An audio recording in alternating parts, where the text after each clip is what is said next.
so people who do grow up in rough neighborhoods, you can use that trauma to bless other people. You don't have to use it to keep you a victim. Okay. It's all a part of it. I want to be like devil's advocate here, because in some situations, like what happens to like the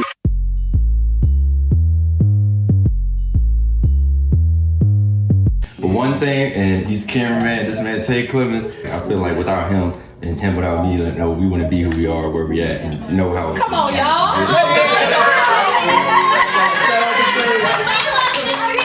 Oh, I saw this meme. It was like a picture of two people, one's a battery, and you keep like giving your energy to people that you love to support them, but then at that time you're reducing yourself and no one's filling you back up. Yes. No one's filling you up. So it's just, you know, having that person to, you know, it's not one way. Yeah. It's not one way. New things are supposed to make you nervous, but not claiming like, I'm depressed, and like thinking it's something cute. People are truly dealing with stuff like that. Depression and anxiety aren't a cute thing.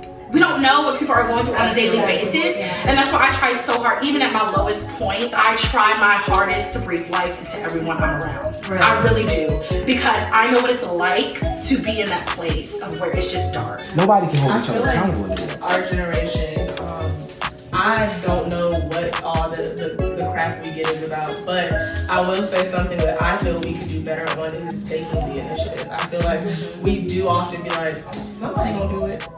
Somebody might do it. Right. But you could as well. And you probably should. I think it's very easy to leave it up to other people. I tell my students all the time, yeah, your mom could pack your backpack, but she's not the one going to school. So Right. why is she doing that? Yeah. You're going to school. And if you don't ever take initiative, I don't know, I tell people it's not just going to pop up. Like, you have to start doing things. Like not saying you want to off yourself if you truly feel that way. And it'll happen. It'll come. But if you never take that step forward, you know, I mean, it's not going to do nothing. You generate your own happiness. Like it don't just come to you, and that is a big part of, if you're not necessarily feeling the best, don't keep yourself in the same situations. Don't be in certain places that set you off. Like, create your own happiness. Go to a field. I don't know, go walk. Like, you know, go talk to somebody. Do something like this. Meet up with some friends. Right. You have to do it. You have to create. And having that mindset of taking the initiative is so important, because I may do it, but you may have an impact. You understand what I'm saying? Like, yeah, I can do it. I can take the initiative on everything. But I'm like, she always initiative and everybody else, you know, and like you doing it, they can be like, wow, I said it 1,000,000 times, but nobody listened to me. You know what I'm saying? But because it came through your mouth, it was your purpose. You see what I'm saying? And I feel like we all have a purpose. As long as we have breath in our body, we have purpose, and we have something that we're destined to do. You know, and we're destined to affect people in a certain way. And so I feel like taking the initiative is so important, because I could have said it to that person 1,000,000 times and you've never met me, and then the second it comes out of your mouth is different. Because like I have the same thing, like my mom or my friends are like, oh, you're so pretty, da da da, and a girl on the street like, you're so cute, like,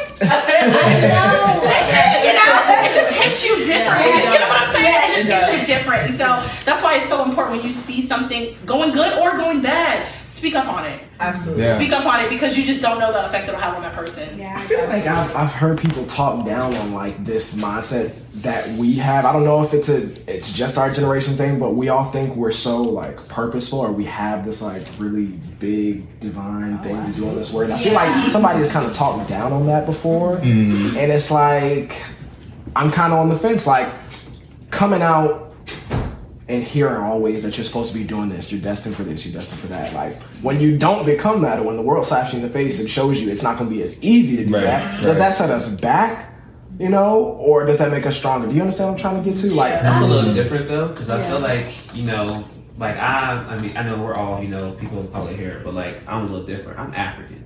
African parents, they hit different. I mean, so, but definitely, well, my dad's side is African. But you know, it's different from being told your destiny and then discovering your destiny. Correct. Because you can, you know, your parents can want you to be a doctor. They want you to be. No,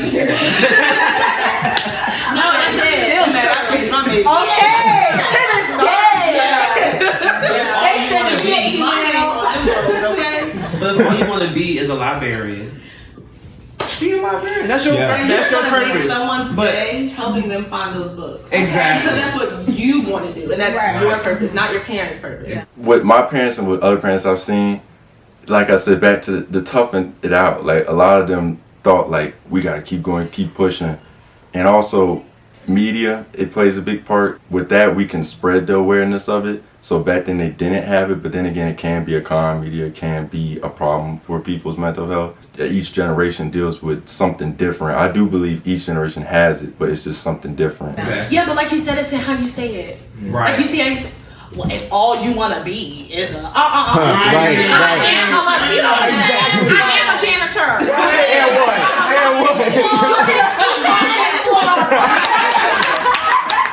Because somebody has to do it. Right. You know what I'm saying? Everybody's not going to be a doctor, lawyer, all of that. People are not going to be Entrepreneur. it. If everybody's an entrepreneur, who are your employees? I hate when people Yeah. Right. everybody just started Right.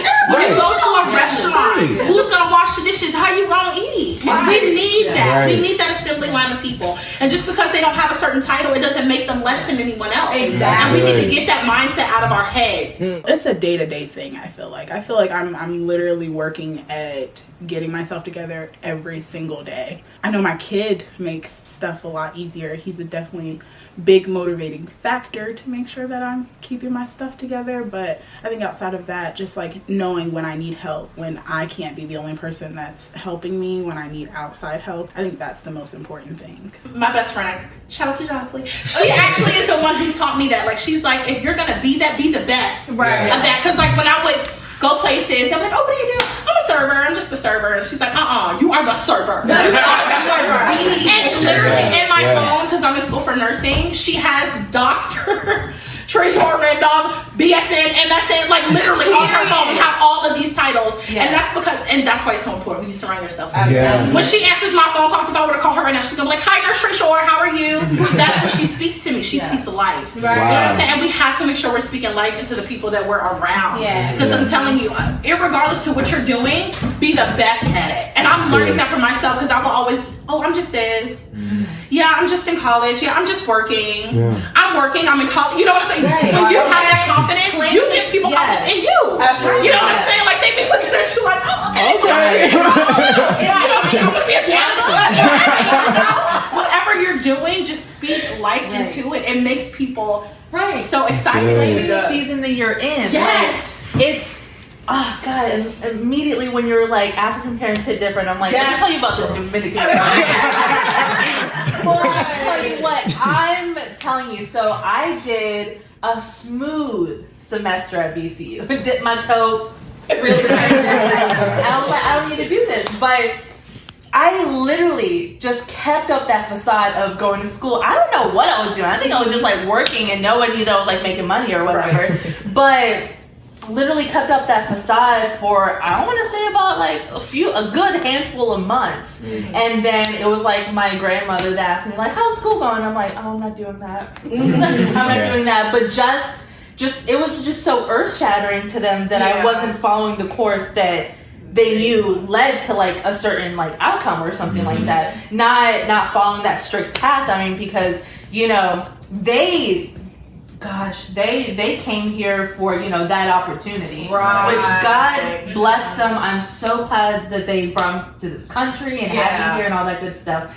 But the outcome that I want for them is much greater than me, you know, going to school and, you know, getting a job. Like, I want to be able to not only take care of myself, my family, but also them as well. Right. Yeah. So, but them wrapping their head around like, you can get there's I mean, because like our generation's so different. Yeah. Like how you said, it's so innovative. You know, you can excel at certain things and provide, you know, still the same outcome. Absolutely. You don't have to go to college anymore. Okay. You don't. And I don't especially think we stress that enough. Like like I graduated and I'm the oldest of 5, but I try to tell those that are the closest to my age, you don't have to do what I did. Yeah. First of all, it looks good because I'm doing it, but you don't see all the craziness because I don't show you that. But if I lifted the top and you saw the chaos that was college and all of that craziness, then you look at it differently. But that was my journey. That was for me. It may not be for you to go to exactly what you want to do. Because I mean, if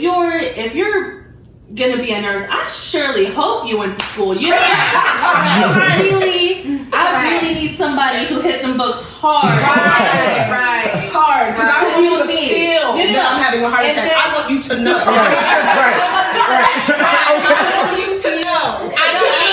I think this looks maybe. You know, I went to school for performance theater, and the click that happened with me is like after that one semester was done, they handed me a bill of $3,000. I was like, ooh, I can get paid doing this. And that's exactly what I started to do. Just going out, getting real, tangible experience out in the community. You know, working in different. I mean, when you go to school for a certain something, they pigeonhole you immediately. But then I was like, I've been an actor my entire life. I want to do like crew. I want to do stage managing. That's exactly what I was able to do. But then just having those different real life experiences led me to where I am, where, you know, I know exactly what I want to do with myself. But gosh, my parents just had such a hard time with that. And especially since my sister was following the protocol. She was going to school. You know, she's gonna become a dentist, which that's phenomenal because that's her story. That's her. You know, she is going to have the impact that she wants to have in this world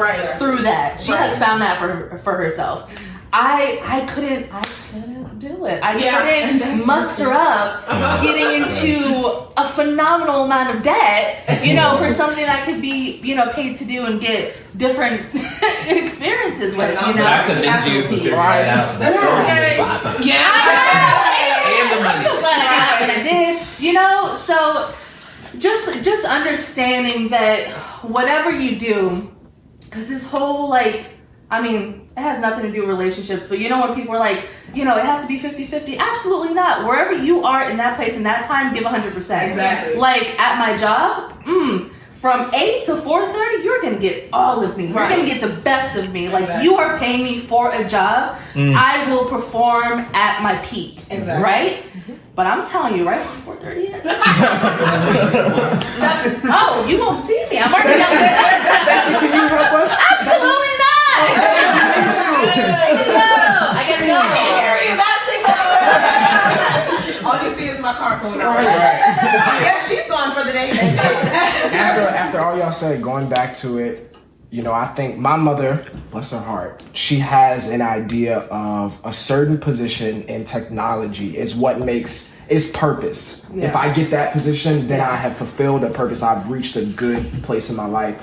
And based off of what y'all are saying, I think that's definitely detrimental when you have somebody pushing you into one direction, not thinking about, well, what exactly do you want to do? And not even telling you, well, whatever you want to do, just do your best. I think change the narrative from you have to do this to mean something, well, do it and always mean it. Really do it. Not asking, what do you want to do, but who do you want to become? Right? Like, what kind of, you know, journey do you want to have getting to a certain, and here's the thing, being okay with it just going completely different direction. It's okay to change your mind. It's okay. Absolutely. It's absolutely okay. And just, not everyone has this, you know, belief or what have you, but just learning more to let God speak into me and not necessarily thinking like, I'm only having that like approval addiction, like I'm only valuable, I'm only worthy enough if I produce a certain outcome. If I don't, that's what my emotional stability like came out of. I would go into hiding. I'm like, ooh, I can't see this person because I didn't complete like what I thought that they were, you know, expecting from me. So I can't. They're gonna think of me less than, you know, they're gonna look down on me or what have you. But just realizing that it's all right, you know, it's okay, you know, not necessarily producing every single moment of your day. I love how you started it. Oh, go ahead. No, I'll talk about it. All I was going to say was one thing about purpose too that I think is important as well is how your purpose can be a part of other people's as well. Like basically, like you might be that person that needs to help find somebody else's purpose by doing what you're supposed to do. Like of course, like I know like a standard one or easy one to say is like a therapist or something. Like you might be like able to help people, like so many people get their health right or get their state of mind right. But that's an easy one. It could be something else too. Like you could be a coach or something, or you could be like, you know, a teacher, whatever, you know, whatever it is, and you might be able to help them find their purpose, and that might be your purpose. You know, but just do what you love, find what you want to do. And I know this isn't like a Toyota commercial or something. it's like a dude. He was like, hey, I know it's hard to find and discover, like, you know, who we are. And I really like the quote. He said, but what you got to do is find who you're not, and then you'll find where you need to be. I really like that quote. Even though it's a Toyota commercial or something, it's a good quote. I got a Toyota, so.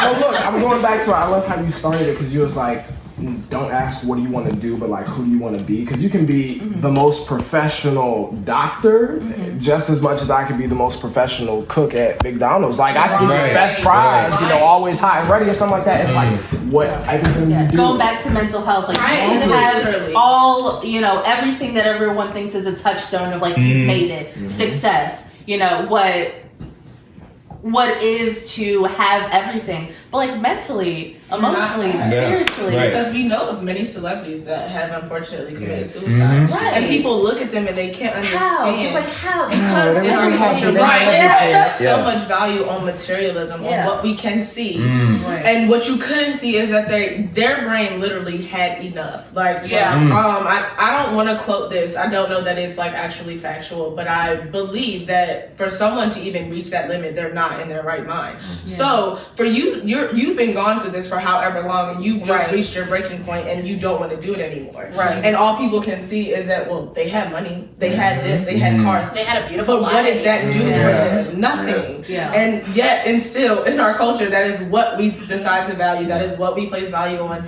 We have the country with the most celebrities. For what?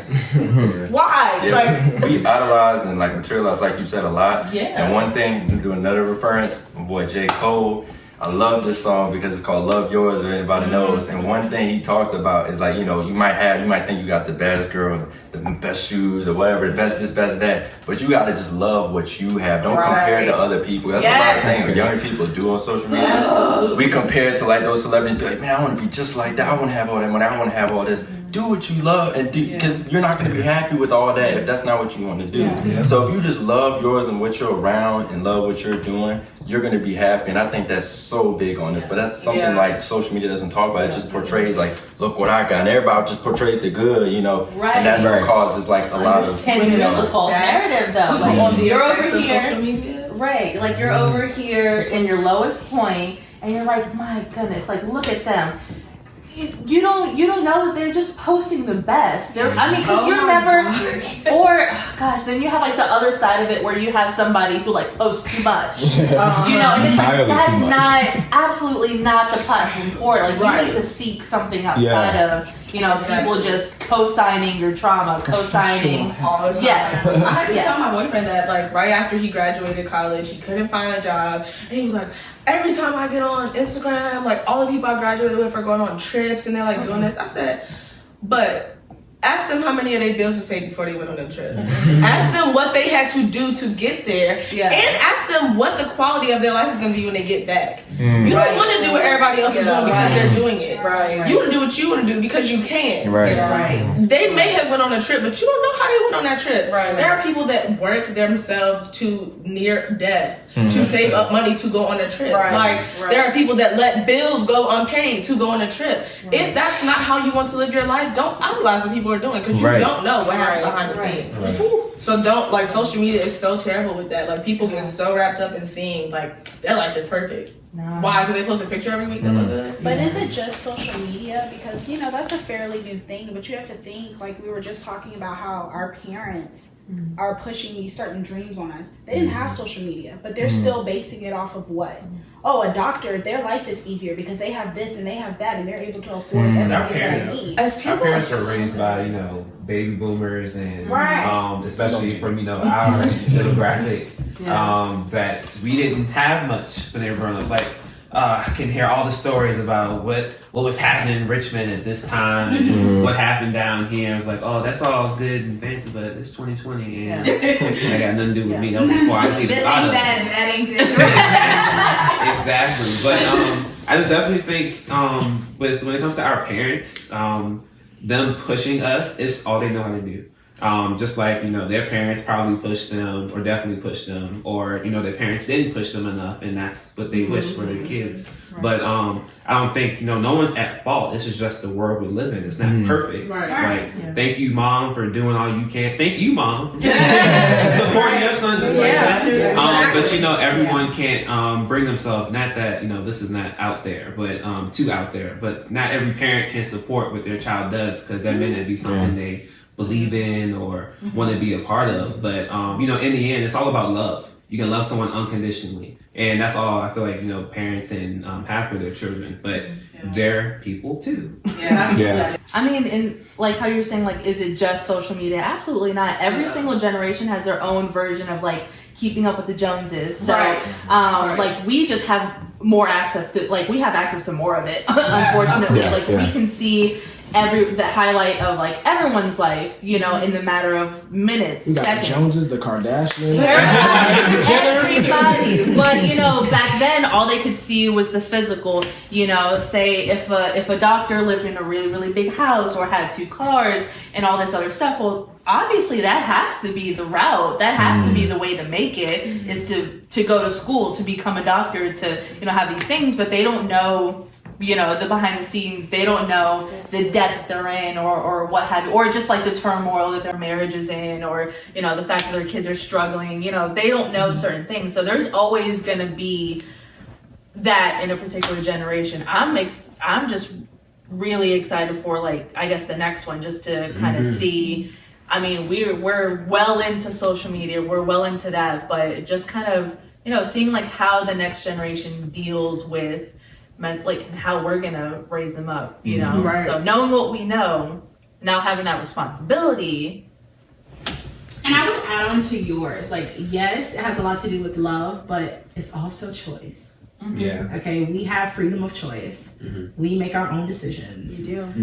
And so, like, loving ourselves, number one, and loving ourselves to choose the right thing for ourselves. Right. And so I think they go hand in hand. You can't have one without the other. Absolutely. Right. So, that's why I think if you are going to be on social media and that's something that you're big on, and be careful who you're following. Like, I remember the first show that we had, Stacey was just like, I'm very intentional on who I'm following on my social media. Are they positive? Are they people that are doing well? Are they negative? Like, what are they posting? And I'm making sure I'm deleting those people, because when I do get on social media, I want to be filled with things that are good and that are positive.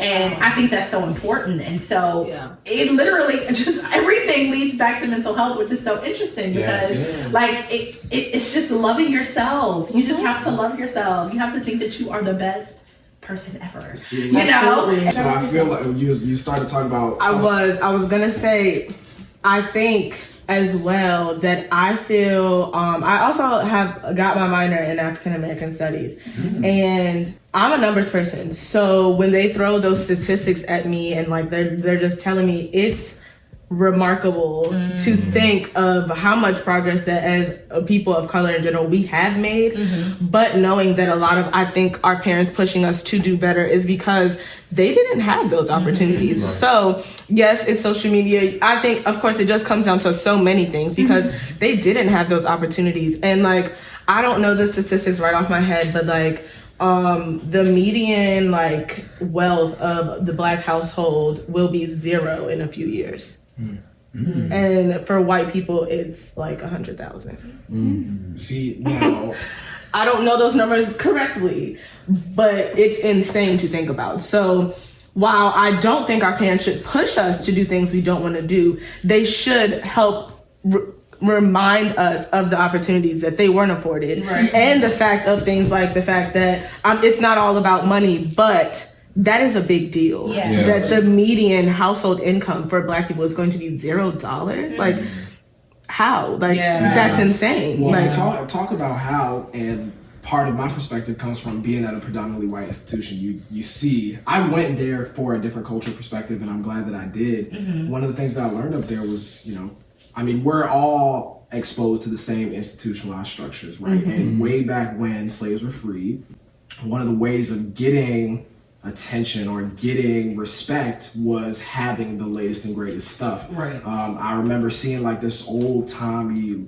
book page. It was like an ad saying like, if you want to be less or more than a, buy this shoe, wear this brand. Yeah, and so yeah. how that changes over generation. Okay, well, I need more stuff. Well, what's the job that's going to give me that stuff? What's the job that has the most money? Okay, I need money. Forget the job. How can I get money? Well, if I can just take it from somebody else, well, then that's just going to be easiest. Well, what do we do in a lot of places where there's a lot of black people? I mean, there's just that. But also in that, if I'm a black person and I have my credentials and the only thing stopping me from getting this job is the fact that they're racist, then of course nobody has jobs because they have all the jobs. And if they're not willing to give them out, what am I gonna do? Sell crack. I'm just saying, I will never cape for that kind of that situation, but we have to really look into why people choose these things before we simply get mad at people for their choices. Right. Because a lot of people are products of their environment. Manipulation will affect mental health. If you put me in a particular situation, I have to do what I gotta do to survive. Absolutely. Absolutely. I don't want to make this sad, but I had a lot of tragedies and trauma in my life, and I realized that I'm really good with working like this, very fast paced. In trauma, you have to think like this, you have to be on it because you don't know what you're getting. I think that I am good at being resilient, and so in those times, people need that. We still need that bit of hope while we're still doing it. I agree, but it's still a choice. It definitely is. I agree. You choose to, because I know many people who are in that same situation and they said, I refuse to make myself a product of that. Now, I understand what you're saying. Mm-hmm. Not saying that's wrong. Totally understand. Mm-hmm. But at the end of the day, it comes back to it being a choice. It's still a choice. It's something that you sat down and you chose and you said, okay, this is easiest. This is what I know. This is what I was raised on doing. So I'm going to just do it. Mm-hmm. It's a choice. Nobody made you do it. It's a choice. You can choose something else. But I think one of the main reasons why I want to become a nurse is because I use my trauma to hopefully bless others. Right. So I want to be a nurse because I know something I learned. I was a caretaker for my grandmother at a very young age. I was bathing her. I was clothing her because the person that we did have watching her was abusing her medication. Mm-hmm. And so until we could find someone different, I just kind of took that role at 12. I was like, I'm gonna spend my weekends over there, some of my afternoons over there, after school, I'm gonna do that. And then I was like, I love caring for people. I love that feeling that it gives me, making people feel okay. And even if I can't make them feel okay, give them a little bit of hope. Mm-hmm. And I was like, oh, I like that. And so the reason why I chose to be a nurse is to use my trauma as a blessing instead of making me a victim. Mm-hmm. And I think that that's a choice. Mm-hmm. And so people who do grow up in rough neighborhoods, you can use that trauma to bless other people. You don't have to use it to keep you a victim. Okay. It's all a part of choice. I want to be devil's advocate here because in some situations, what happens to the oldest child in a family of 5 that has younger siblings? Is it a choice exactly for me to spend my time after school instead of being in sports, instead of being with my friends? Is it a choice that I have to watch my sisters or my brothers or whatever? Is it a choice? Exactly. So in some situations, that choice it's really forcing you into a certain I think in certain situations the thought of a choice is just a facade. It's like a dream, I'm gonna tell myself I have the choice. We are very privileged. I don't know everyone in this room, but to be here, to be in this room together, to even be able to sit here and talk about this, we are very privileged, and we have the privilege to make those choices. So I do agree that, of course, as with everything, that it is a culmination of a lot of things. And so it is a lot of choice. And there are people that are in these situations that, my boyfriend works in a jail. It's a choice. It's a choice. Yeah. But sometimes, it isn't. And I work for inner city schools in Richmond, and I see, I know exactly what you're talking about. It's not a choice sometimes. They're literally just doing what they can do. Especially during with the pandemic, it's in you wouldn't even be able to wrap your head around it. So sometimes it's really not. Can I touch on that real quick? Yeah. The kid. Do we have a Facebook? Hello. Wow. Just like how you said, like maybe in that point in time it's not a choice, but I feel like times do change and it might be a choice for you later on. And sometimes people have to identify, not now, but when that opening comes, I have to take action. Right. And it's being able to hold on to that and saying, eventually I'll get to the point, but right now this is my priority. Right. This is what I have to take care of, but my life isn't over. Okay. And I got time. Yeah. I got time. I don't have to give up now because right now I can't do it, but let me wait till my time comes and take action. That's right. And strike. But people have to be able to wait. Right. Wait a little bit. People lose hope. Wait a little bit. That sound like People wait a discipline. lot longer than others. Yeah. So some people lose hope.